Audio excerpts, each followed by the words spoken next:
আসসালামু আলাইকুম রহমতুল্লাহ।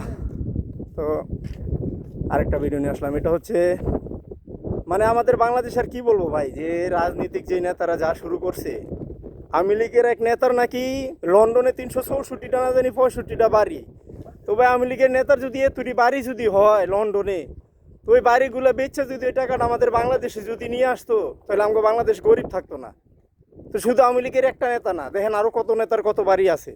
তো বাড়িগুলো সব বেচা লাগ, কারণ তারেক রহমান দেশে আইসে, ওনার বুকে সাহস আছে, উনি চলে আইসে। তো এরকমই যার বুকে সাহস থাকবে, হ্যাঁ বাংলাদেশে চলে হোক, হ্যাঁ রাজনীতি করুক।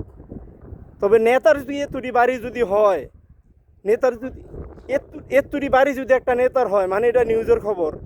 তো জানি না যে কত্তুরি বাড়ি আছে। এই বাড়িগুলোর হিসাব কেমনি দিব, আর এতগুলো টাকার হিসাব কেটে দিব। তো এই টাকাগুলো যদি আমাদের বাংলাদেশে যদি চলে আসতো, বা বাংলাদেশের মানুষের জন্য যদি কিছু করতো, তাহলে বাংলাদেশ গরিব থাকতো না। তো যাক, আপনাদের বলার মতো ভাষা আর আমার নাই।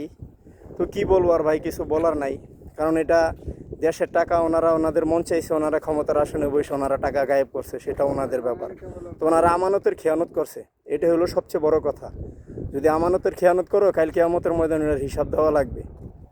ওটার হিসাব কাল কিয়ামতের ময়দানে দেওয়া লাগবে। তো এখন বর্তমানে তারেক রহমান সাহেব বাংলাদেশে আছে। তো আমি চাই যে বর্তমানে সজীব ওয়াজির জয় সাহেবও বাংলাদেশ আসুক, আইসা। কারণ তারেক রহমানের বাপ ছিল শহীদ প্রেসিডেন্ট জিয়াউর রহমান। ওনার বাপ দেশের জন্য করছে, জনাব শেখ মুজিবুর রহমান সাহেবও দেশের জন্য করছে।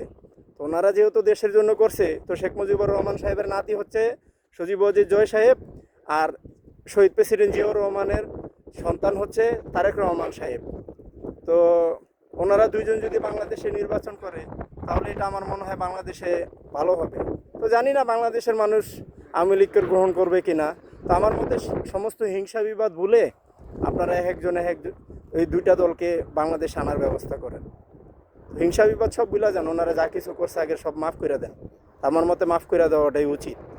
তো আর কি বলবেন, কিছু বলার নাই। ঠিক আছে, তো সবাই ভালো থাকবেন। আসসালামু আলাইকুম।